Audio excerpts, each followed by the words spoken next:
رہے ہیں حدیث سیریز۔ حدیث سیریز کا چوتھا حصہ خبر واحد حجت ہے۔ اب میں تعدد طرق کے اعتبار سے حدیث کی قسمیں بیان کرتا ہوں۔ تعدد طرق کے اعتبار سے حدیث کی دو قسمیں ہیں، متواترہ یعنی خبر متواتر اور آحاد یعنی خبر واحد۔ متواترہ ان احادیث کو کہتے ہیں جنہیں ہر دور میں یعنی سند کے آغاز، وسط اور آخر میں اتنی بڑی تعداد نے روایت کیا ہو کہ ان کی تکذیب اور انکار پر متفق ہونا ممکن نہ ہو۔ حدیث متواتر میں ہر طبقے کے راویوں کی کم از کم تعداد کے بارے میں محدثین کا اختلاف ہے، لیکن راجح قول یہ ہے کہ ہر دور میں کم از کم 10 راویوں کا ہونا ضروری ہے۔ آگے حدیث متواتر کی دو قسمیں ہیں، متواتر لفظی اور متواتر معنوی۔ متواتر لفظی اس حدیث کو کہتے ہیں جس کے الفاظ اور معنی دونوں متواتر ہوتے ہیں۔ اس کی مثال بھی سن لیں، صحیح بخاری کی حدیث ہے، من كذب علي متعمدا فليتبوأ مقعده من النار، جس نے مجھ پر جان بوجھ کر جھوٹ باندھا وہ اپنا ٹھکانہ جہنم میں کر لے۔ اس حدیث کو 70 سے زائد صحابہ رضی اللہ عنہم نے روایت کیا ہے۔ اسی طرح موضوع پر مسح کی حدیث بھی متواتر ہے۔ اب متواتر معنوی کے بارے میں سنیے۔ متواتر معنوی وہ حدیث ہے جس کے معانی تو متواتر ہوں لیکن الفاظ میں تواتر نہ پایا جاتا ہو۔ مثلا رفع الیدین فی الدعاء یعنی دعا کے لیے دونوں ہاتھوں کا اٹھانا، اس بارے میں کئی احادیث ہیں لیکن ان کے الفاظ مختلف ہیں۔ ان تمام احادیث کا مفہوم یہ ہے کہ رسول اللہ صلی اللہ علیہ وسلم جب دعا کرتے تھے تو اپنے دونوں ہاتھ اوپر اٹھاتے تھے۔ یہاں یہ بات قابل ذکر ہے کہ اخبار آحاد کے مقابلے میں اخبار متواتر کی تعداد بہت کم ہے۔ متواتر احادیث کو چند ایک کتابوں میں جمع کر دیا گیا ہے۔ ان میں قابل ذکر یہ ہے، نمبر 1 الاظہار المتناثرہ فی الاخبار المتواترہ، اس کے مصنف علامہ جلال الدین سیوطی رحمۃ اللہ علیہ ہیں۔ نمبر 2 قطف الاظہار، اس کے مصنف بھی علامہ جلال الدین سیوطی رحمۃ اللہ علیہ ہیں۔ نمبر 3 نظم المتناثر من الحدیث المتواتر، اس کے مصنف علامہ محمد بن جعفر القطانی رحمہ اللہ ہیں۔ اب میں وضاحت کروں گا اخبار آحاد کی۔ اخبار آحاد ان حدیثوں کو کہتے ہیں جو متواتر احادیث کی شرائط پر پوری نہ اترتی ہوں، یعنی کسی دور میں ان احادیث کے راویوں کی تعداد 10 سے کم ہو جاتی ہو۔ اخبار آحاد کی 3 قسمیں ہیں۔ نمبر 1 حدیث مشہور، یعنی وہ حدیث جس کے راویوں کی تعداد کسی دور یا طبقے میں 3 سے 9 تک ہو۔ نمبر 2 حدیث عزیز، وہ حدیث جس کے راویوں کی تعداد کسی دور یا طبقے میں صرف 2 ہو۔ نمبر 3 حدیث غریب، وہ حدیث جس کے راویوں کی تعداد کسی دور یا طبقے میں صرف 1 ہو۔ اس سلسلے میں سب سے پہلے حدیث مشہور کی تعریف کی جاتی ہے۔ علم حدیث کی اصطلاح میں مشہور اس حدیث کو کہتے ہیں جس کی سند کے ہر طبقے میں کم سے کم 3 یا زیادہ سے زیادہ 9 راوی ہوں۔ مثلا ایک حدیث ہے، ان اللہ لا يقبض العلم انتزاعا، اللہ تعالی علم کو چھین کر قبض نہیں کرے گا۔ اس حدیث کو رسول اللہ صلی اللہ علیہ وسلم سے 3 صحابہ نے روایت کیا ہے، پھر 3 صحابہ سے 3 تابعین نے روایت کیا ہے، پھر 3 تابعین سے 3 تبع تابعین نے روایت کیا ہے، پھر 3 تبع تابعین سے 3 راویوں نے روایت کیا ہے۔ یہ تعریف کی اصطلاح کے لحاظ سے مشہور حدیث کی۔ اس کے ساتھ ہی غیر اصطلاحی مشہور حدیث کی تعریف بھی سن لیں۔ غیر اصطلاحی مشہور وہ حدیث ہے جو عوام میں یا خواص کے کسی خاص طبقے میں مشہور ہو، لیکن اس کا اصطلاحی مشہور سے کوئی تعلق نہیں ہوتا۔ غیر اصطلاحی مشہور حدیث کی سند ایک بھی ہو سکتی ہے، زیادہ بھی ہو سکتی ہیں، اور یہ بلا سند بھی ہو سکتی ہے۔ غیر اصطلاحی مشہور احادیث کی مثالیں یہ ہیں، صحیح مسلم کی حدیث سنیے، یہ حدیث علماء حدیث میں مشہور ہے۔ قنت رسول الله صلى الله عليه وسلم شهرا بعد الركوع في صلاة الصبح يدعو على رعل وذكوان۔ رسول اللہ صلی اللہ علیہ وسلم نے ریل اور زکوان کے قبائل پر 1 ماہ تک نماز فجر میں رکوع کے بعد دعائے قنوت پڑھتے ہوئے بد دعا کی۔ دوسری مثال سنیے، صحیح بخاری کی یہ حدیث عوام و خواص میں مشہور ہے۔ المسلم من سلم المسلمون من لسانه ويده۔ مسلمان وہ ہے جس کی زبان اور ہاتھ سے دوسرے مسلمان محفوظ ہوں۔ اور مستدرک حاکم کی یہ حدیث فقہا میں مشہور ہے۔ ابغض الحلال الى اللہ الطلاق۔ اللہ کے نزدیک حلال چیزوں میں سب سے ناپسندیدہ طلاق ہے۔ اور علماء اصول میں مشہور حدیث صحیح ابن حبان کی ملاحظہ فرمائے۔ رفع عن امت الخطأ والنسیان وما استکرہوا علیہ۔ اس امت کے افراد کی خطائیں، بھول اور وہ گناہ جو جبر کے نتیجے میں صادر ہوتے ہیں وہ لکھے نہیں جاتے۔ علماء نحو میں مشہور حدیث یہ ہے، ویسے یہ ہے بے سند۔ نعم العبد صہیب لو لم یخف اللہ لم یعصہ۔ صہیب کتنا اچھا بندہ ہے، اگر اللہ سے نہ ڈرتا تو گناہ کرتا۔ اخبار آحاد کی دوسری قسم حدیث عزیز ہے۔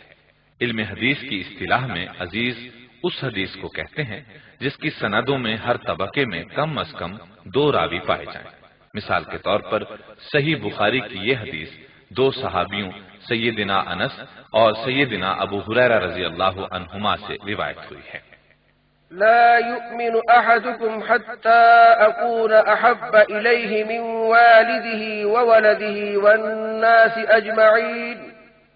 تم میں سے کوئی شخص اس وقت تک مومن نہیں ہو سکتا جب تک اس کے نزدیک میں یعنی نبی کریم صلی اللہ علیہ وسلم، اس کے والد، اس کی اولاد اور دیگر تمام انسانوں سے زیادہ محبوب نہ ہو جائیں۔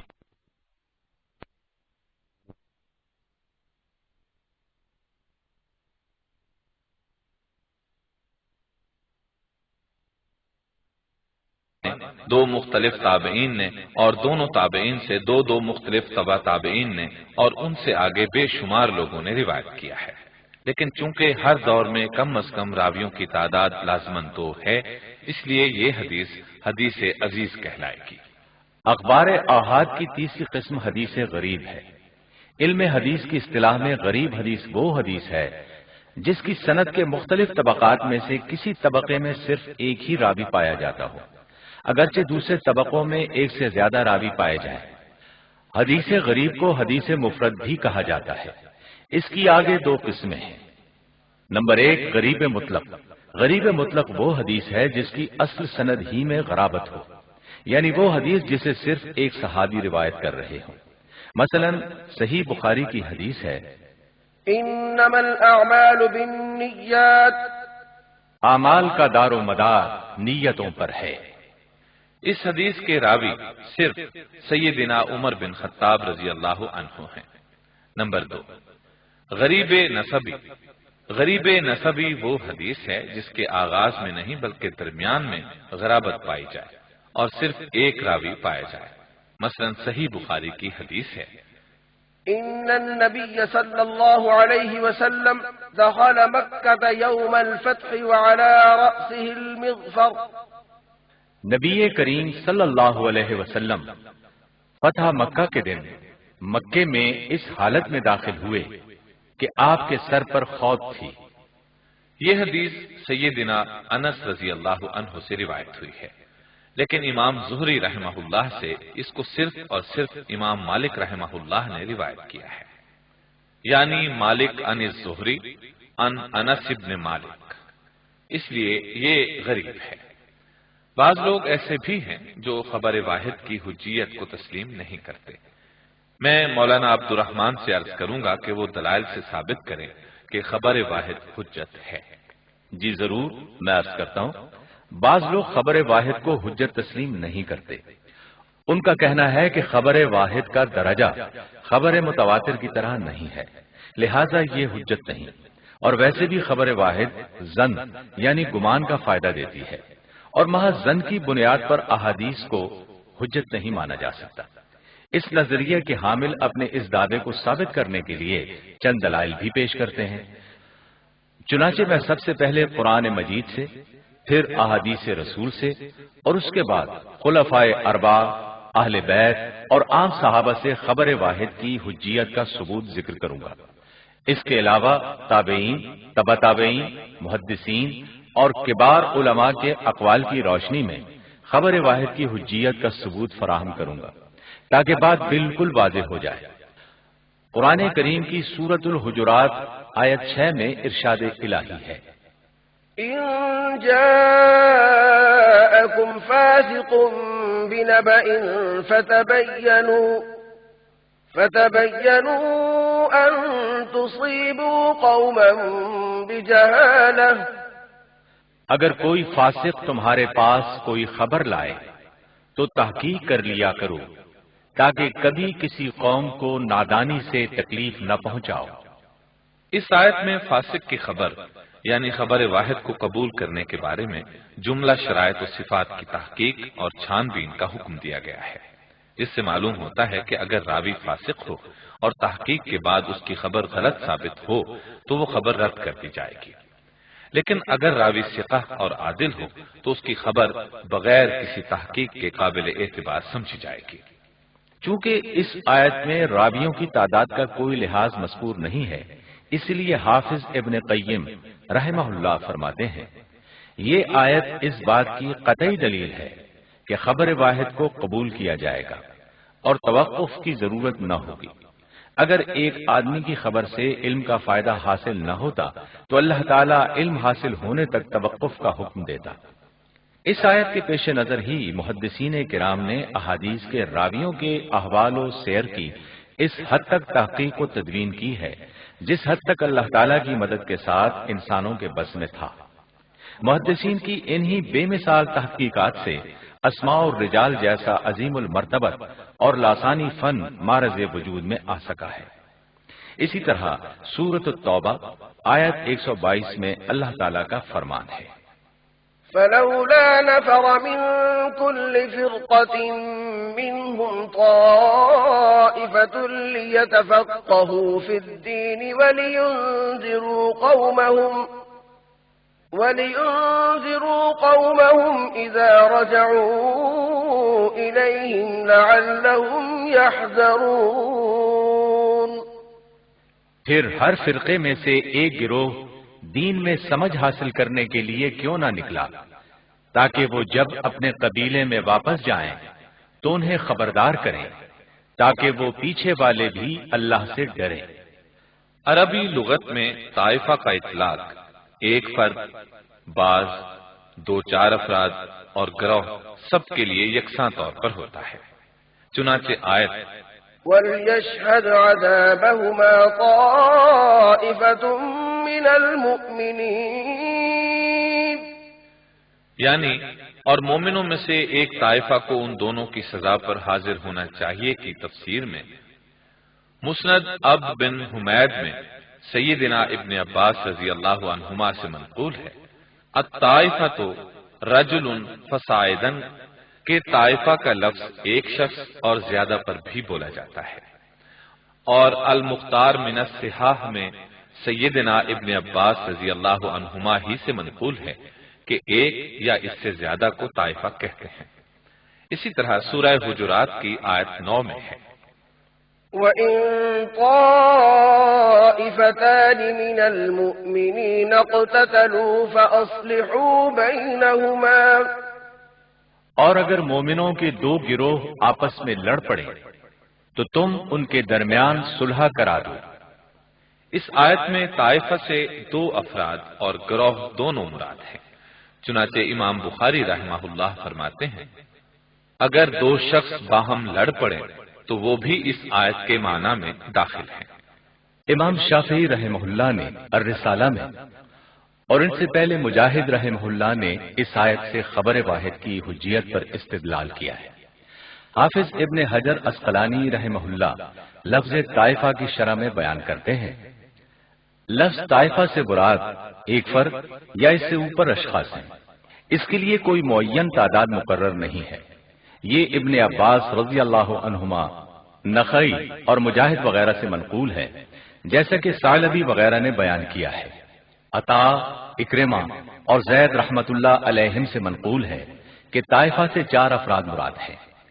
امام راغب کا قول ہے کہ لفظ طائفہ سے مراد جمع ہے جس کا واحد طائف ہے، اس سے واحد مراد لینا بھی درست ہے، جس طرح کے لفظ راوی اور علامہ واحد اور جمع دونوں کے لیے استعمال ہوتے ہیں، اسی طرح اس سے جمع مراد لینا اور واحد پر اس کا اطلاق کرنا دونوں درست ہیں۔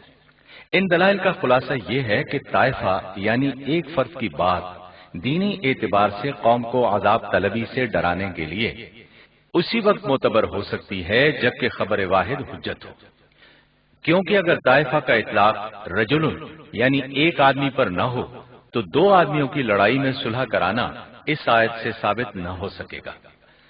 بعض ائمہ نے سورۃ المائدہ آیت 67 میں اللہ تعالیٰ کے ارشاد يا أيها الرسول بلغ ما أنزل إليك من ربك اے رسول صلی اللہ علیہ وسلم، جو کچھ آپ پر آپ کے رب کی جانب سے نازل کیا گیا ہے اسے لوگوں تک پہنچا دیجئے سے یوں دلیل لی ہے کہ نبی صلی اللہ علیہ وسلم کو تمام لوگوں کے لیے رسول بنایا گیا تھا اور ان سب کو تبلیغ کرنا آپ پر واجب کیا گیا تھا۔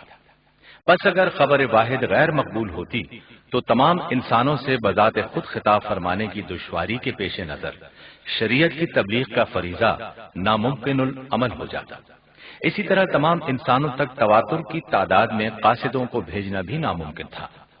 یہ مسلک ٹھیک ہے اور اسی چیز سے مناسب ہے جس سے امام شافعی رحمہ اللہ اور پھر امام بخاری رحمہ اللہ نے دلیل پکڑی ہے۔ سورہ آل عمران آیت 187 میں اللہ تعالیٰ کا ارشاد ہے، وَإِذْ أَخَذَ اللَّهُ مِيثَاقَ الَّذِينَ أُوتُوا الْكِتَابَ لَتُبَيِّنُنَّهُ لِلنَّاسِ وَلَا تَكْتُمُونَهُ، اور جب اللہ تعالیٰ نے ان لوگوں سے عہد دیا جنہیں کتاب دی گئی تھی کہ تم اسے لوگوں کے سامنے ضرور بیان کرو گے اور اسے ہرگز نہیں چھپاؤ گے۔ علامہ علی بن محمد بزدوی فرماتے ہیں، اس آیت کریمہ میں وضاحت ہے کہ اہل کتاب میں سے ہر آدمی حکم الہی کے بیان کرنے کا مکلف تھا اور حق کو چھپانا اس پر حرام تھا، کیونکہ اس بات کے وہ مکلف نہ تھے کہ سب کے سب اجتماعی شکل میں مشرق و مغرب میں تبلیغ کرنے کے لیے نکلتے۔ چنانچہ اس سے بھی خبر واحد کی حجیت ثابت اور واضح ہوئی۔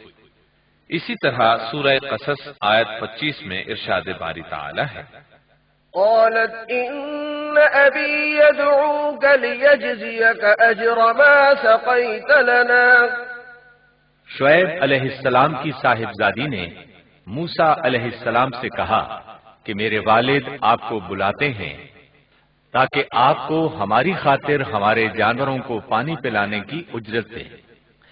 اس آیت میں سیدنا شعیب علیہ السلام کا پیغام پہنچانے والی ان کی اکیلی صاحبزادی ہی ہیں، لیکن سیدنا موسیٰ علیہ السلام نے اس خبر پر اعتماد کیا، چنانچہ اس واقعے سے بھی خبر واحد کی حجیت ثابت ہوئی۔ اسی طرح سورۃ القصص آیت 20 میں فرمان باری تعالی ہے، وجاء رجل من أقصى المدينة يسعى قال يا موسى إن الملأ يأتمرون بك ليقتلوك فاخرج۔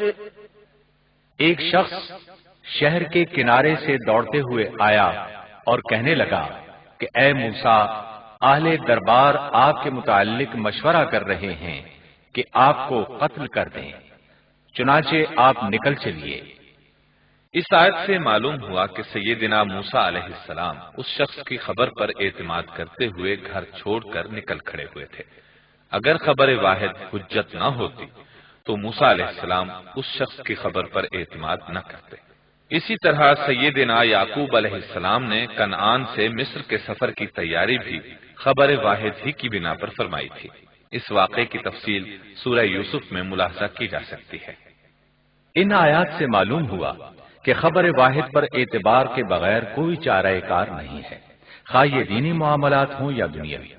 لیکن اگر کسی راوی کی روایت میں کوئی شک ہو تو اس کی تحقیق کے لیے دوسرے ذرائع کی چھان بین بھی کی جا سکتی ہے۔ محدثین نے اصول روایت میں بیشتر اسی پہلو کو ملحوظ رکھا ہے۔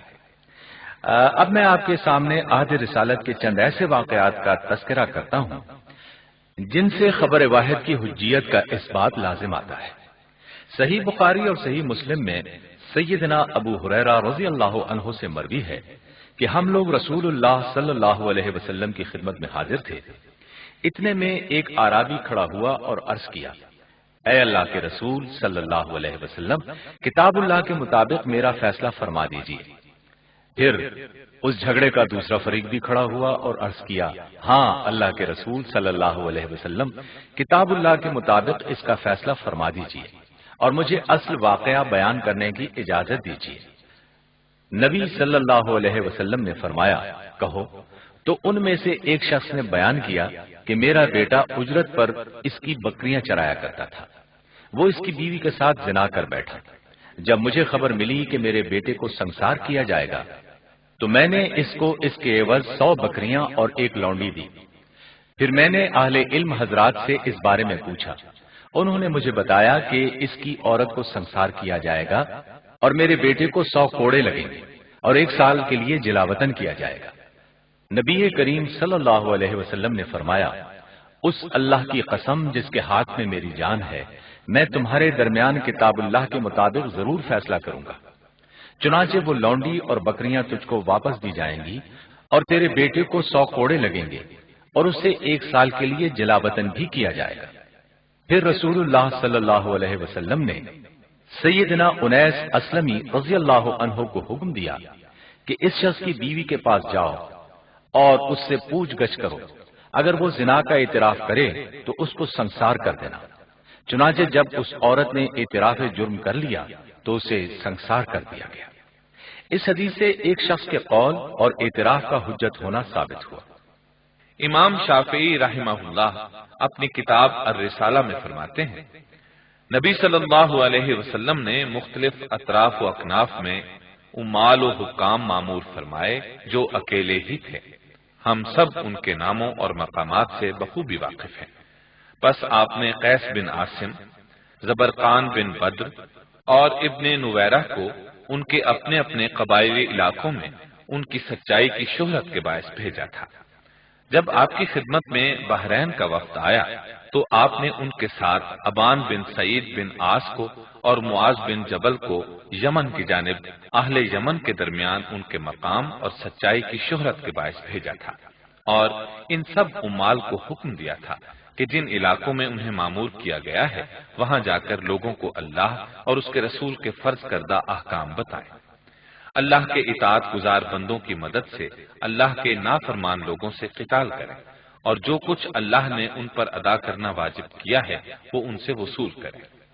چنانچہ ان عمال نے اس حکم نبوی کی تعمیل کی، مگر ہمیں علم نہیں کہ جن لوگوں تک ان اہل صدق نے یہ احکام پہنچائے ان میں سے کسی ایک نے بھی یہ اعتراض کیا ہو کہ آپ حضرات اکیلے ہیں، اس لیے ہم آپ کی بات تسلیم نہیں کرتے اور نہ آپ کو ہم سے کچھ لینا چاہیے، کیونکہ یہ باتیں ہم نے نبی صلی اللہ علیہ وسلم سے براہ راست نہیں سنی ہیں۔ ظاہر ہے کہ نبی صلی اللہ علیہ وسلم نے ان اطراف ملک میں جو لوگ اپنی سچائی کے باعث مشہور تھے انہیں بحیثیت عمال صرف اس لیے بھیجا تھا کہ ان جیسوں کے ذریعے سے ان علاقوں کے لوگوں پر حجت قائم کی جائے۔ تاریخ شاہد ہے کہ نبی صلی اللہ علیہ وسلم نے اپنے امراء میں سے عتاب بن اسید کو مکہ المکرمہ پر، عثمان بن ابی العاص کو طائف پر، علا بن حضرمی کو بحرین پر، عمرو بن عاص کو عمان پر، ابو سفیان بن حرب کو نجران، صنعاء اور تمام جبال یمن پر، پھر ان کے بیٹے شاہراء فیروز، مہاجر بن ابی امیہ اور ابان بن سعید بن عاص کو مقرر کیا تھا۔ نیز ابو موسیٰ کو سواحل پر، معاذ بن جبل کو جند اور ان کے نواحی علاقوں پر، عمر بن سعید بن عاص کو وادی القرا پر، یزید بن ابی سفیان کو تیما پر اور سمامہ بن اسال کو یمامہ پر امیر مقرر فرمایا تھا۔ اسی طرح نبی صلی اللہ علیہ وسلم نے ابو عبیدہ کو بحرین سے جزیہ وصول کرنے اور عبداللہ بن رواحہ کو خرس سے خیبر پر مقرر فرمایا تھا رضی اللہ عنہم۔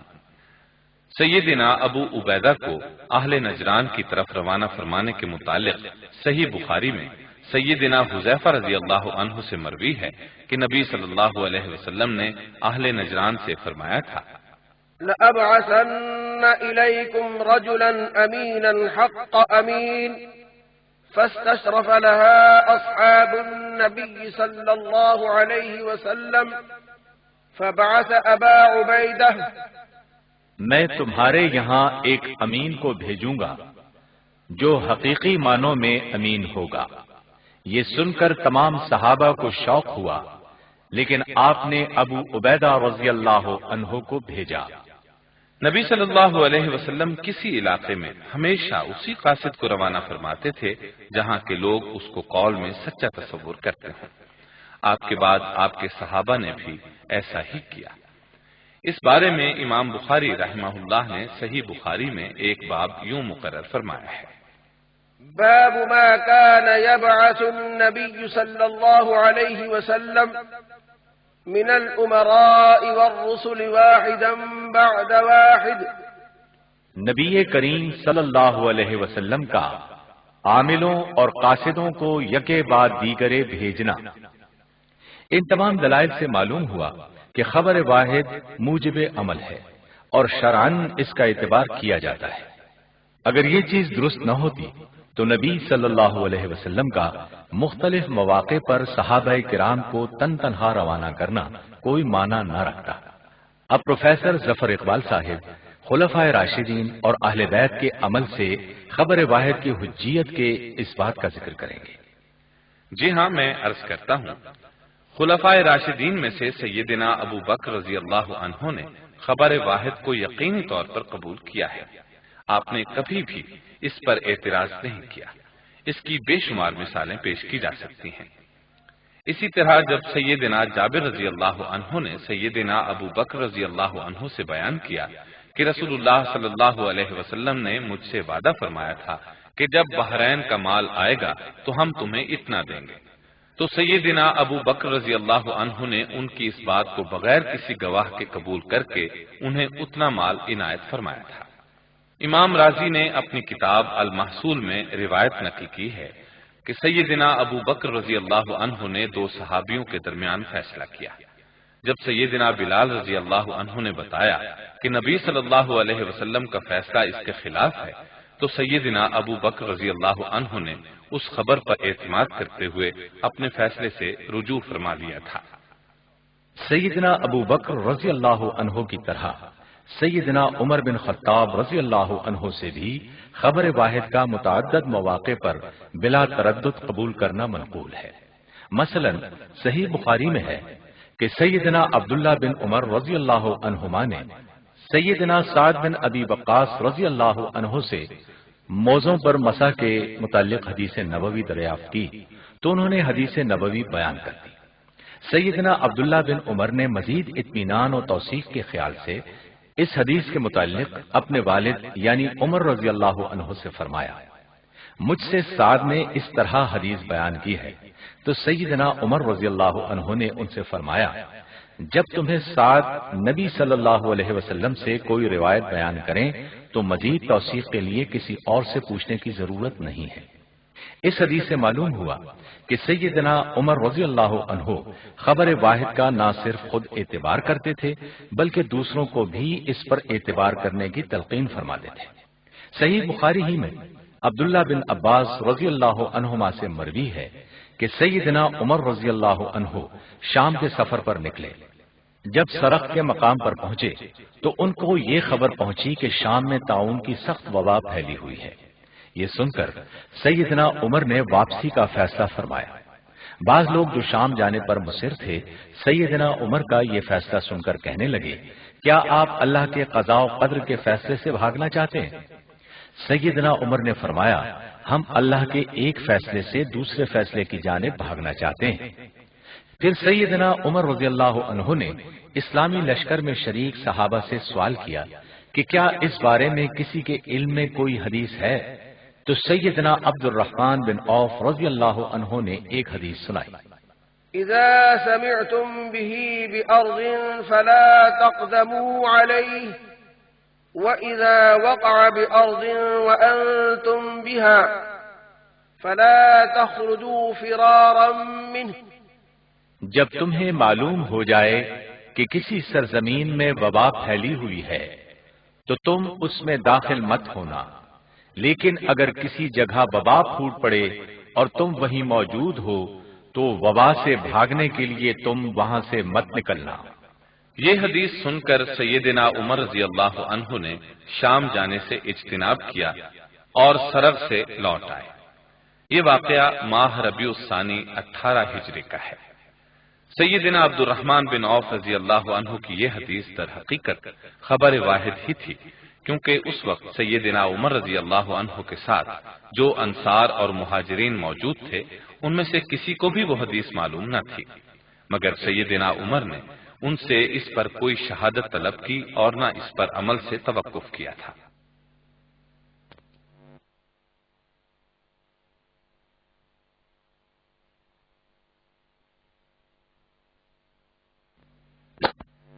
ان کے اعتبار فرمانے کی بابت شاہ ولی اللہ محدث دہلوی رحمہ اللہ فرماتے ہیں، سیدنا عمر رضی اللہ عنہ نے پیش آمدہ وبا کے موقع پر صحابہ سے سوال کیا اور سیدنا عبد الرحمن بن عوف کی خبر پر اعتبار کرتے ہوئے لوٹ آئے۔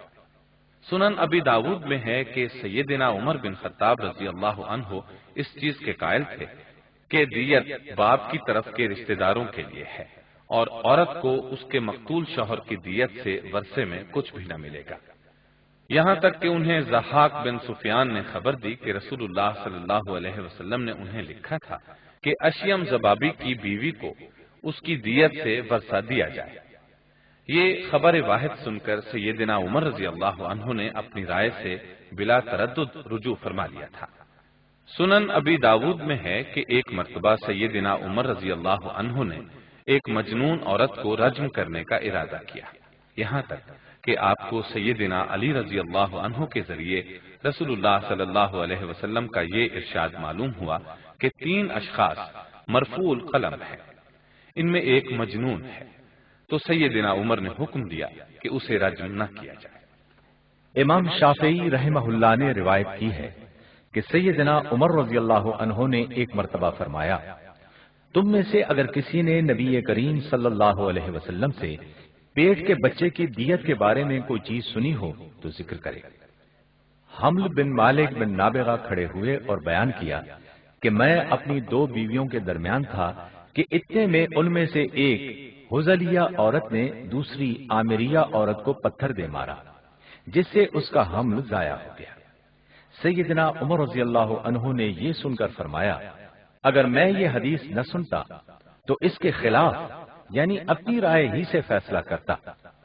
سیدنا عمر رضی اللہ عنہ کا اپنے پڑوسی سیدنا اتبان بن مالک رضی اللہ عنہ کی حدیث کو بلا جھجک قبول کر لینا بھی مشہور ہے۔ ایلا کی ایک طویل حدیث میں مذکور ہے، سیدنا عمر رضی اللہ عنہ فرماتے ہیں، میں اور میرا پڑوسی باری باری رسول اللہ صلی اللہ علیہ وسلم کی خدمت میں حاضری دیتے تھے۔ ایک دن وہ حاضر ہوتے اور وحی وغیرہ کی خبر لا کر مجھے بتاتے، اور ایک دن میں حاضری دیتا اور آ کر اس کو خبر دیتا تھا۔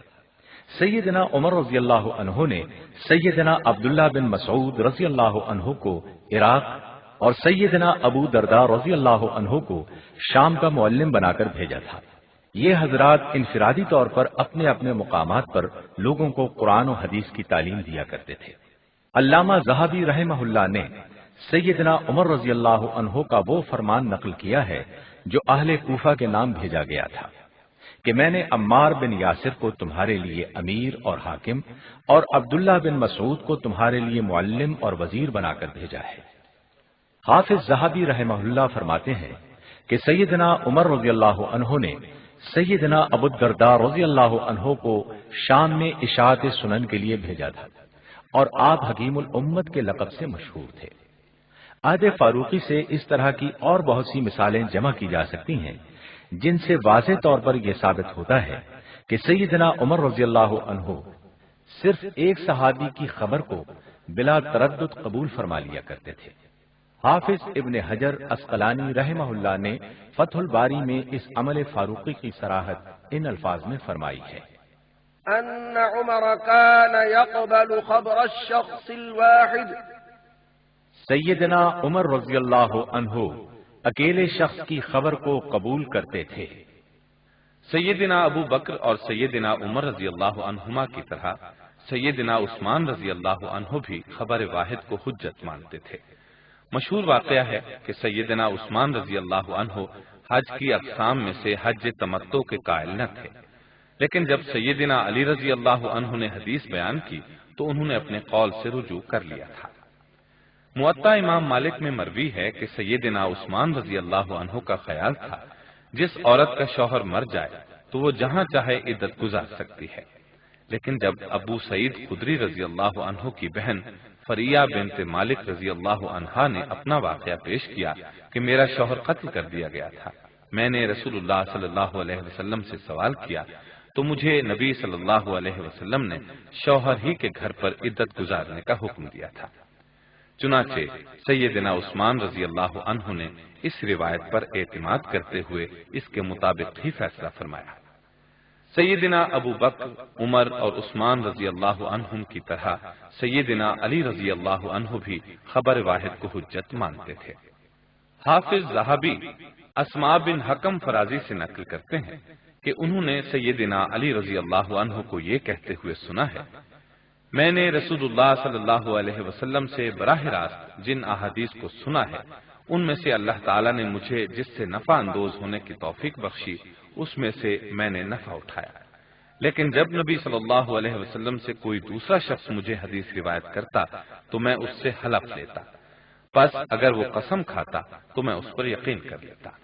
لیکن سیدنا علی رضی اللہ عنہ کا یہ معمول محض اطمینان حاصل کرنے کے لیے تھا، اس وجہ سے ہرگز نہ تھا کہ خبر واحد کو وہ شرعی حجت نہ سمجھتے تھے، کیونکہ ہم دیکھتے ہیں کہ اس معمول کے خلاف بعض موقعوں پر سیدنا علی رضی اللہ عنہ ثقہ عدل راوی کی خبر واحد کو بلا تردد بغیر حلف کے بھی قبول کر دیا کرتے تھے۔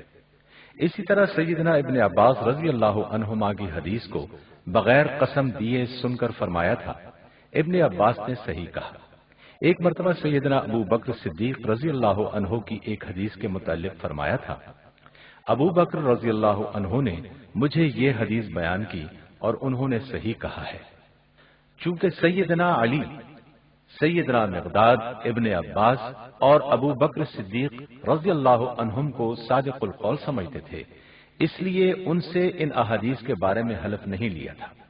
بس معلوم ہوا کہ سیدنا علی رضی اللہ عنہ کو اگر راوی کے حفظ و ضبط میں شک گزرتا تھا تو اس سے احتیاطاً حلف لیا کرتے تھے، اور آپ کا یہ طرز عمل صرف حدیث ہی کے ساتھ مخصوص نہ تھا بلکہ ہر عام اور اہم معاملے میں بھی اپنے اطمینان قلب کی خاطر ایسا کیا کرتے تھے۔ چنانچہ ابو زہرہ مصری لکھتے ہیں: سیدنا علی رضی اللہ عنہ تمام معاملات اور شہادتوں میں حلف لیا کرتے تھے۔ وہ کہا کرتے تھے کہ اس طرح حلف کے ذریعے خبر پاکیزہ اور قابل اعتماد ہو جاتی ہے۔ خلفائے اربعہ کی طرح اہل بیت بھی خبر واحد کو حجت جانتے تھے۔ تمام اہل بیت کے نزدیک خبر واحد کی حجیت کی ایک واضح دلیل یہ واقعہ ہے۔ رسول اللہ صلی اللہ علیہ وسلم کی وفات کے بعد سیدنا ابو بکر رضی اللہ عنہ کی خلافت کے دوران میں سیدہ فاطمہ رضی اللہ عنہا اور سیدنا عباس رضی اللہ عنہ نے اپنے اپنے حصے کا مطالبہ کیا۔ ازواج مطہرات نے بھی سیدنا عثمان رضی اللہ عنہ کے ذریعے سے اپنا حق وراثت طلب کیا، تو سیدنا ابو بکر رضی اللہ عنہ نے سب کو ایک ہی حدیث سنا کر مطمئن کر دیا تھا کہ رسول اللہ صلی اللہ علیہ وسلم نے فرمایا ہے: نحن معاشر الانبیاء لا نورث ما تركناه صدقة. ہم انبیاء کی جماعت ہیں، ہمارا ترکہ نہیں بٹتا، جو کچھ ہم چھوڑتے ہیں وہ صدقہ یعنی امت کے غرباء کا حق ہے۔ یہ حدیث سن کر سب نے سیدنا ابو بکر رضی اللہ عنہ کی تائید کی۔ سیدہ فاطمہ رضی اللہ عنہا جنہوں نے اس مطالبے پر شدت سے اصرار کیا تھا، بعد میں وہ بھی راضی ہو گئی تھیں، اور تمام ازواج مطہرات بھی۔ گویا تمام اہل بیت کے نزدیک خبر واحد بالاتفاق لائق استناد تھی۔ پس ثابت ہوا کہ خلفائے راشدین اور تمام اہل بیت کے نزدیک خبر واحد متفقہ طور پر شرعی حجت تھی۔ اب مولانا عبد الرحمن عام اصحاب رسول اور تابعین کے عمل سے خبر واحد کی حجیت کو ثابت کریں گے۔ صحابہ کرام رضی اللہ عنہم کے دور میں ہم دیکھتے ہیں کہ ہر صحابی دوسرے صحابی کی روایت یعنی خبر واحد پر اعتماد کیا کرتا تھا۔ چنانچہ علامہ سخاوی رحمہ اللہ سیدنا براء بن عازب رضی اللہ عنہ کا قول نقل کرتے ہیں، ہم لوگ ہر حدیث رسول اللہ صلی اللہ علیہ وسلم سے براہ راست نہیں سنتے تھے، کیونکہ ہم لوگ زمین کے کام اور اسی طرح کے دوسرے کاموں میں مشغول رہتے تھے۔ لیکن چونکہ اس وقت کے لوگ یعنی نبی صلی اللہ علیہ وسلم کے صحابہ جھوٹ بول ہی نہیں سکتے تھے، اس لیے ہم میں سے غیر حاضر رہنے والے لوگوں سے سن لیتے تھے، یعنی ہم اس سماع کو نبی صلی اللہ علیہ وسلم سے سننے کے برابر خیال کرتے تھے۔ مسند احمد میں سیدنا براء بن عازب رضی اللہ عنہ کے یہ الفاظ مروی ہیں، ما كل الحديث سمعناه من الرسول صلى الله عليه وسلم كان يحدثنا أصحابه عنه كانت تشغلنا عنه رعية الإبل۔ ہر حدیث ہم نے رسول اللہ صلی اللہ علیہ وسلم سے نہیں سنی، بلکہ صحابہ کرام آپ کی احادیث ہمیں بیان کیا کرتے تھے، کیونکہ اونٹ چرانے کی وجہ سے ہم ہر حدیث نہیں سن سکتے تھے۔ اسی طرح سیدنا انس رضی اللہ عنہ کا قول ہے، جس قدر حدیثیں ہم تم کو رسول اللہ صلی اللہ علیہ وسلم سے روایت کرتے ہیں وہ ساری کی ساری وہ نہیں ہوتی جو ہم نے براہ راست نبی صلی اللہ علیہ وسلم سے سنی ہیں، بلکہ بعض روایات ہمیں دوسرے صحابہ کے واسطے سے ملی ہیں۔ لیکن چونکہ صحابہ نبی صلی اللہ علیہ وسلم کی احادیث کے معاملے میں غلط بیانی نہیں کرتے، اس لیے ان کی صداقت پر اعتماد کر کے ہم آپ سے نقل کرتے ہیں۔ پس معلوم ہوا کہ عہد صحابہ تک خبر واحد کے حجت شرعی ہونے کے متعلق سرے سے کوئی اختلاف ہی نہ تھا۔ اس مبارک دور میں خبر واحد سے حجت پکڑنے کی متعدد مثالیں پیش کی جا سکتی ہیں۔ مثال کے طور پر امام شافعی رحمہ اللہ فرماتے ہیں کہ ہم سے امام مالک رحمہ اللہ نے بیان کیا، انہوں نے اسحاق بن عبداللہ بن ابی طلحہ سے اور انہوں نے انس بن مالک رضی اللہ عنہ سے سنا کہ میں ابو طلحہ، ابو عبیدہ بن جراح اور ابی بن کعب رضی اللہ عنہم کو کھجوروں کی شراب پلا رہا تھا کہ ایک شخص نے آ کر اطلاع دی کہ شراب حرام ہو گئی ہے۔ ابو طلحہ رضی اللہ عنہ نے مجھ سے کہا کہ اٹھ کر شراب کے مٹکوں کو توڑ دیجیے، چنانچہ میں نے ایک پتھر مار کر ان کو توڑ دیا۔ امام دارقطنی رحمہ اللہ نے اپنی سند کے ساتھ سیدنا انس رضی اللہ عنہ سے نقل کیا ہے کہ سیدنا ابو طلحہ رضی اللہ عنہ کے پاس ابی بن کعب اور سہیل بن بیضاء کھجوروں کی شراب پی رہے تھے اور میں پلا رہا تھا۔ وہ اتنی تیز تھی کہ قریب تھا کہ ان کو مدہوش کر دیتی۔ ایک مسلمان آدمی گزرا اور اس نے کہا، تمہیں معلوم نہیں شراب حرام کر دی گئی ہے؟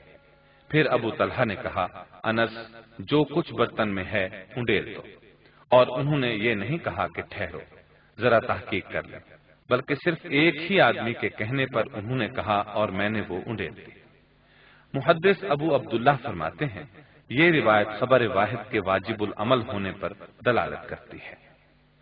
امام شافعی رحمہ اللہ فرماتے ہیں کہ ہم نے امام مالک رحمہ اللہ سے اور انہوں نے عبداللہ بن عمر رضی اللہ عنہما سے سنا کہ لوگ مسجد قباء میں نماز فجر ادا کر رہے تھے کہ ایک شخص نے آ کر اطلاع دی رسول اللہ صلی اللہ علیہ وسلم پر قرآن نازل ہوا ہے اور آپ کو بیت اللہ کی جانب نماز پڑھنے کا حکم دیا گیا ہے۔ یہ سن کر لوگوں نے نئے قبلے کی طرف رخ کر لیا۔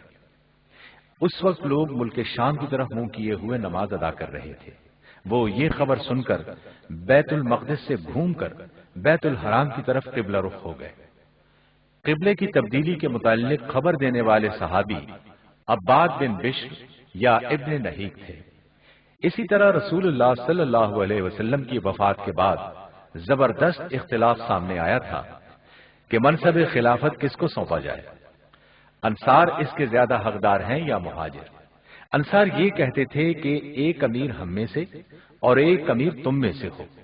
اس نازک موقع پر سیدنا ابو بکر رضی اللہ عنہ نے ثقیفہ بنی ساعدہ کے اجتماع میں یہ حدیث پیش کی، الائمۃ من قریش، یعنی امام قریش میں سے ہوں گے۔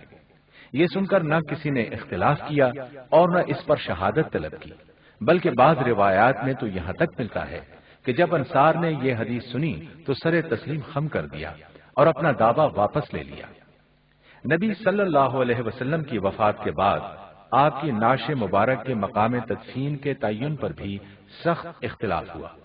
بعض لوگ نبی اکرم صلی اللہ علیہ وسلم کے آبائی وطن مکۃ المکرمہ میں تدفین کے حامی تھے، بعض لوگ مدینہ منورہ میں تدفین چاہتے تھے، اور بعض لوگ بیت المقدس میں جہاں دوسرے انبیاء علیہ السلام مدفون ہیں۔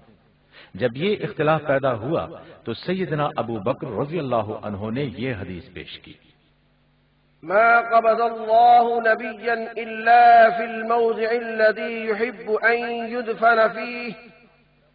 اللہ تعالی ہر نبی کی روح اسی مقام پر قبض فرماتا ہے جہاں اس کی تدفین اسے پسند ہو۔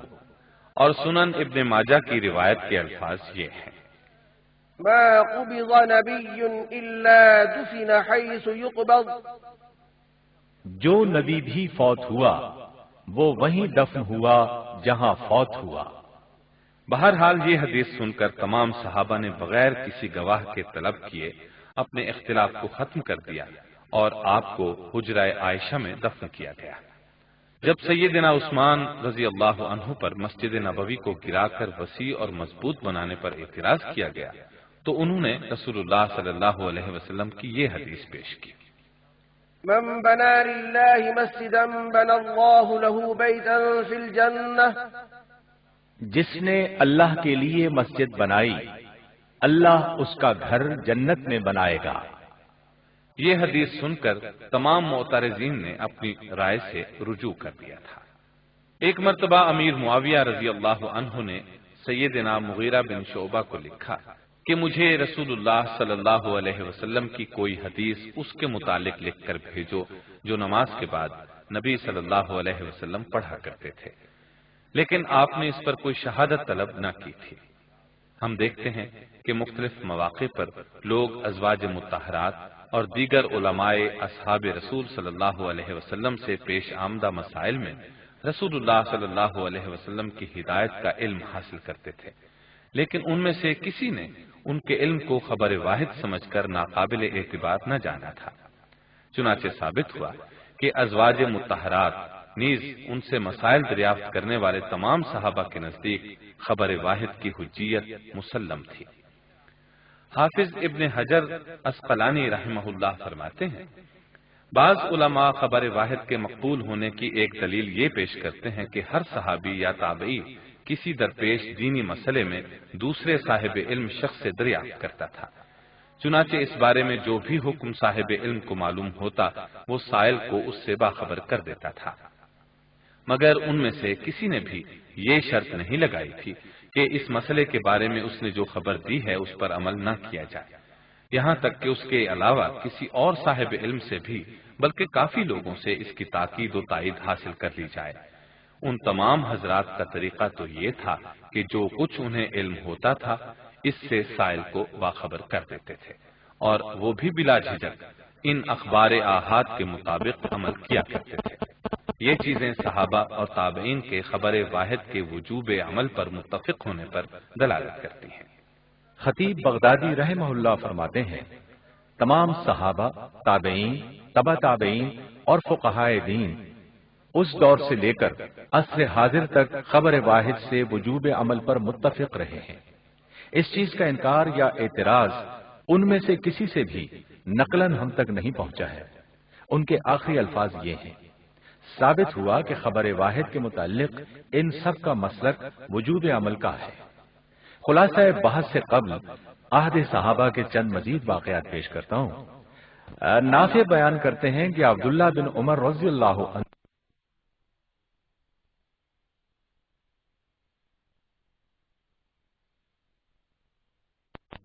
زمین کو کرائے پر دینے کے قائل تھے، لیکن جب ان کو بتایا گیا کہ رافع بن خدیج رضی اللہ عنہ رسول اللہ صلی اللہ علیہ وسلم سے اس کی ممانعت نقل کرتے ہیں تو وہ ان سے دریافت کرنے کے لیے گئے۔ نافع بیان کرتے ہیں کہ میں بھی ان کے ساتھ تھا۔ جب عبداللہ بن عمر نے ان سے دریافت کیا تو رافع نے بیان کیا رسول اللہ صلی اللہ علیہ وسلم نے زمین کو کرائے پر دینے سے منع فرمایا ہے، تو عبداللہ بن عمر نے زمین کو کرائے پر دینا چھوڑ دیا۔ صاحب کتاب التحقیق نے تقریباً 17-18 صحابہ کرام کے ناموں کو شمار کرتے ہوئے لکھا ہے کہ یہ حضرات تنہا تبلیغ رسالت اور تعلیم احکام کے لیے بھیجے گئے تھے۔ ان صحابہ نے واحد ہو کر تبلیغ دین کی خدمت انجام دی ہے، جو ان کے نزدیک خبر واحد کے حجت ہونے کی واضح دلیل ہے۔ اس سے ثابت ہوا کہ بلا شبہ تمام صحابہ سے خبر واحد پر عمل کرنا ثابت ہے۔ اب پروفیسر ظفر اقبال صاحب بتائیں گے کہ محدثین اور کبار علماء کرام بھی خبر واحد سے حجت پکڑتے تھے۔ جی پروفیسر صاحب۔ میں انشاءاللہ تفصیل سے اس بات کو واضح کروں گا۔ علامہ آمدی نے خبر واحد کے متعلق اپنی کتاب الاحکام میں بہت تفصیل سے لکھا ہے۔ اسی طرح امام شافعی رحمہ اللہ نے کتاب الام اور الرسالہ میں الحجہ کے زیر عنوان، امام ابن حزم رحمہ اللہ نے الاحکام فی اصول الاحکام میں، اور حافظ ابن قیم نے مختصر الصواعق المرسلہ علی الجہمیۃ والمعطلہ میں خبر واحد کی حجیت پر نہایت عمدہ، مفید اور سیر حاصل بحث کی ہے، اور متعدد آیات، احادیث اور آثار سے ثابت کیا ہے کہ اخبار آحاد بہرحال قابل اعتماد اور واجب العمل ہیں۔ امام شافعی رحمہ اللہ ایک جگہ فرماتے ہیں، ایک شخص نے مجھ سے کہا کہ کسی آیت، حدیث یا اجماع کی دلیل سے خبر واحد کی حجیت ثابت کیجیے، تو میں نے یہ حدیث پیش کی کہ نبی صلی اللہ علیہ وسلم نے فرمایا، نزل الله عبدا سمع مقالتي فحفظها ووعاها وأداها فرب حامل فقه غير فقيه ورب حامل فقه إلى من هو أفقه منه۔ اللہ تعالیٰ اس شخص کو خوش و خرم رکھے جس نے میری بات کو سنا، پھر اسے یاد رکھا اور آگے پہنچایا۔ علم کے بعض حامل فقیہ نہیں ہوتے، اور بعض لوگ ایسے اشخاص کو علم پہنچاتے ہیں جو ان سے بڑھ کر فقیہ ہوتے ہیں۔ اس حدیث میں نبی صلی اللہ علیہ وسلم نے اپنے ارشادات سننے، انہیں یاد رکھنے اور ایسے شخص تک پہنچانے کا حکم دیا ہے جو اسے بعد کے لوگوں تک منتقل کرتے۔ بظاہر جس شخص تک یہ بات پہنچائی جائے گی وہ ایک فرد بھی ہو سکتا ہے اور ایک جماعت بھی۔ اسی طرح وہ بات پہنچانے والا ایک فرد بھی ہو سکتا ہے اور ایک سے زیادہ افراد بھی۔ اس سے ثابت ہوا کہ رسول اللہ صلی اللہ علیہ وسلم اسی شخص کو اپنا ارشاد آگے پہنچانے کا حکم دے رہے ہیں جس کی بات دوسروں کے نزدیک واجب التسلیم حجت ہو۔ اس کا سبب یہ ہے کہ رسول اللہ صلی اللہ علیہ وسلم کا جو ارشاد آگے پہنچایا جائے گا اس میں یا تو کسی استعمال ہونے والی حلال چیز کا ذکر ہوگا یا کسی حرام چیز کا جس سے روکنا مقصود ہوگا، یا شرعی حدود اور اموال کے لین دین کا تذکرہ ہوگا، یا دین اور دنیا کے متعلق نبی صلی اللہ علیہ وسلم کی کوئی نصیحت ہوگی۔ اس حدیث سے یہ بھی معلوم ہوتا ہے کہ بعض افراد علم کے حامل تو ہوتے ہیں مگر عالم نہیں ہوتے۔ انہیں نبی صلی اللہ علیہ وسلم کے الفاظ مبارک تو یاد رہتے ہیں مگر وہ ان کا مفہوم سمجھنے اور ان سے احکام اخذ کرنے سے قاصر ہوتے ہیں۔ نیز رسول اللہ صلی اللہ علیہ وسلم نے مسلمانوں کی جماعت سے ہمیشہ وابستہ رہنے کی ہدایت فرمائی ہے۔ اس سے یہ بات بھی سمجھ میں آتی ہے کہ مسلمانوں کا اجماع بھی لازم الاتباع حجت ہے۔ امام شافعی رحمہ اللہ کے بعد محدثین کے سرخیل امام بخاری رحمہ اللہ نے اپنی صحیح بخاری میں کتاب اخبار الاحاد کے تحت اس بارے میں متعدد ابواب قائم کیے ہیں، اور ان تمام ابواب میں خبر واحد کی مقبولیت پر امام بخاری رحمہ اللہ نے قرآن کریم سے استدلال کرنے کے بعد 22 قطعی الصحت حدیثیں بیان کی ہیں، جو امام بخاری رحمہ اللہ کی فقاہت اور وسعت علم کی آئینہ دار ہے۔ اس بارے میں کثرت سے واقعات کو جمع کرنے کی وجہ یہ ہے کہ اس زمانے میں قیاس پر اعتماد بہت رواج پا چکا تھا، اور ائمہ اہل رائے کے تخریجی اصول کی پابندی کے باعث ان کے استناد شدہ مسائل احادیث سے بہت دور ہو گئے تھے۔ جب محدثین کے طبقے نے ان پر مخالفت حدیث کا اعتراض کیا تو ان اہل رائے نے یہ اصول وضع کیا کہ اخبار احاد سے قرآن پر اضافہ ناجائز ہے، یعنی خبر واحد سے عام کی تخصیص اور مطلق کی تحدید نہیں ہو سکتی۔ ان اہل رائے کے علاوہ مسلمانوں کا ایک اور طبقہ خبر واحد کی مقبولیت اور حجیت کے متعلق طرح طرح کے شکوک و شبہات پیدا کرتا تھا۔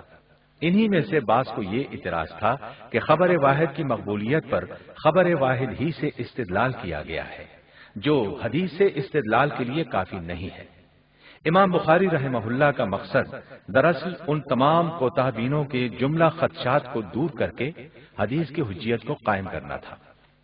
امام دار قطنی رحمہ اللہ نے اپنی سنن میں ایک مستقل باب خبر الواحد یوجب العمل، یعنی خبر واحد پر عمل کرنا واجب ہے کے تحت، اور امام ابن حزم اندلسی رحمہ اللہ نے اپنی کتاب الاحکام فی اصول الاحکام میں خبر واحد کے واجب العمل ہونے کو ترجیحاً قبول کیا ہے، اور اپنے موقف کی صحت پر متعدد قوی دلائل کے ساتھ استدلال کیا ہے۔ ایک مقام پر امام ابن حزم رحمہ اللہ فرماتے ہیں، احادیث کی دوسری قسم جسے ایک راوی نے دوسرے راوی سے نقل کیا ہو اور وہ بغیر کسی انقطاع کے رسول اللہ صلی اللہ علیہ وسلم تک عادل راویوں کی روایت کے ساتھ متصل ہو تو اس پر عمل واجب ہے، اور اس کی صحت کا علم بھی واجب ہے۔ ابن حزم فرماتے ہیں، امام ابو حنیفہ، امام مالک، امام شافعی، امام احمد اور امام داؤد ظاہری کے متعلق خبر واحد کے وجوب کا قائل ہونا ثابت ہے، لہذا یہ چیز ان میں سے ہر ایک کے مقلدین پر خبر واحد کے وجوب القول کی واضح دلیل ہے۔ امام ابو حامد محمد بن محمد الغزالی رحمہ اللہ فرماتے ہیں، خبر واحد پر عمل کا واجب ہونا قطعی دلیل سے معلوم ہو چکا ہے۔ دلیل قطعی یعنی قرآنی آیات نے خبر واحد پر عمل کرنے کو واجب قرار دیا ہے، جبکہ راویوں کی راست بازی غالب گمان کے ذریعے سے حاصل ہو۔ یہ بھی واضح رہے کہ یہ غالب گمان قطعی طور پر حاصل ہے۔ جب یہ صورتحال ہے تو خبر واحد پر عمل کا وجوب بھی قطعی طور پر ثابت ہو گیا۔ اس کی مثال ایسی ہے جیسے قاضی دو گواہوں کی شہادت پر فیصلہ دیتا ہے۔ خطیب بغدادی رحمہ اللہ کے نزدیک اگرچہ خبر واحد موجب علم نہیں، لیکن وجوب عمل کی باعث ضرور ہے، چنانچہ انہوں نے اپنی کتاب الکفایہ فی علم الروایہ میں اس بارے میں ایک مستقل باب قائم کیا ہے اور اس کے تحت متعدد روایات جمع کی ہیں۔ حافظ ابن عبد البر رحمہ اللہ فرماتے ہیں، تمام کون و مکان کے فقہاء و محدثین میں سے اہل علم حضرات کے نزدیک کہ جن کا مجھے علم ہے، عادل راوی کی خبر واحد کے مقبول ہونے اور ان کے واجب العمل ہونے پر اجماع ہے، سوائے خوارج اور اہل بدعت گروہوں کے۔ امام شافعی رحمہ اللہ نے بھی اس اجماع کی صراحت فرمائی ہے، چنانچہ لکھتے ہیں، مسلمانوں کا اجماع ہمیشہ اس بات پر رہا ہے کہ خلیفہ ایک ہوتا ہے، قاضی بھی ایک، امیر بھی ایک اور امام بھی ایک۔ یہ تمام لوگ خواہ امیر ہوں یا قاضی مقدمات کے فیصلے بھی کرتے تھے اور ان کے احکام بھی نافذ ہوتے تھے۔ یہ لوگ شرعی سزائیں بھی دیتے تھے۔ ظاہر ہے کہ ان کے احکام بھی ایک طرح کی خبر ہی تھے، لہذا معلوم ہوا کہ خبر واحد کو ہمیشہ حجت قرار دیا جاتا رہا ہے۔ امام ابن قیم رحمہ اللہ فرماتے ہیں، صحابہ کرام اور ائمہ ثقات کی احادیث کو صرف اس بنا پر رد نہیں کیا جا سکتا کہ ان کا راوی متفرد ہے، اس لیے کہ بکثرت احادیث ایسی ہیں جن کو ایک ہی صحابی نے روایت کیا ہے اور محدثین نے ان کی مرویات کو قبول کیا ہے اور کسی نے بھی انہیں رد نہیں کیا۔